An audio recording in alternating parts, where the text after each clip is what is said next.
क्रमाने येणाऱ्या संख्याने मांडलेले आहेत, बरोबर. आता यांची आपण बेरीज चुटकी सरशी कशी करायची ते मी तुम्हाला सांगणार आहे. इथे पहा आता 21, 22, 23, 24 आणि 25. तर याच्यामध्ये मधला अंक कोणता आहे रे? 23. बरोबर, तो लिहायचा 23. आणि या संख्येला कितीने गुणायचं?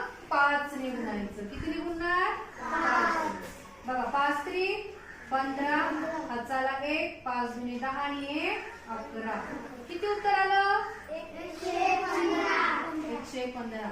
म्हणजे या 5 संख्यांची बेरीज किती आली? 115. ओके, असंच इथं पण सेम करायचं. आता बघा 31, 32, 33, 34, 35. मग मधली संख्या किती आहे रे? 33. बरोबर. 33 ला काय करणार आता आपण? गुणणार. किती ने गुणायचं? 5 ने. म्हणा 5 3 15. बरोबर. हाताला 1, पुन्हा 5 3 15 आणि 15 ने 1 16. म्हणजे उत्तर आलं 165.